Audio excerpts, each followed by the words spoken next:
Hi friends, எல்லாருக்கும் வணக்கம். இன்னைக்கு நாள் 17 செவ்வாய்க்கிழமை காலை 4 மணிக்கெல்லாம் எப்பவும் போல் நாள் தொடங்கிடுச்சுங்க.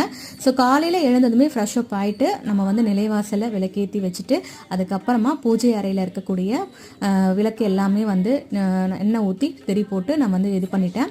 ஸோ நாம் விளக்கேற்றும் பொழுது விளக்கினை ஏற்றி வெளியே அறிமீன், விளக்கினின் முன்னே வேதனை மாறும், விளக்கை விளக்கும் விளக்குடையார்கள், விளக்கில் விளங்கும் விளக்கவர் தாமே என்ற மந்திரத்தை பாராயணம் பண்ணிட்டே சொல்றது ரொம்ப நல்லதுங்க.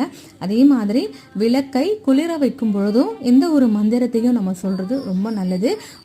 முடிஞ்ச வரைக்கும் அந்த விளக்கினுடைய மந்திரத்தை மனப்பாடம் பண்ணிக்கோங்க. எப்பப்பெல்லாம் நீங்கள் விளக்கு ஏற்றுறீங்களோ அதை மாதிரி அந்த மந்திரத்தை சொல்லுங்கள். அதே மாதிரி குளிர வைக்கும் பொழுதும் அதே போல் இல்லக விளக்கது இருள் கெடுப்பது, சொல்லக விளக்கது ஜோதி உள்ளது, பல்லக விளக்கது பலரும் காண்பது, நல்லக விளக்கது நமச்சிவாயே என்ற நாமங்களை சொல்லலாம். வீடியோ பிடிச்சிருந்தா லைக் பண்ணிக்கோங்க.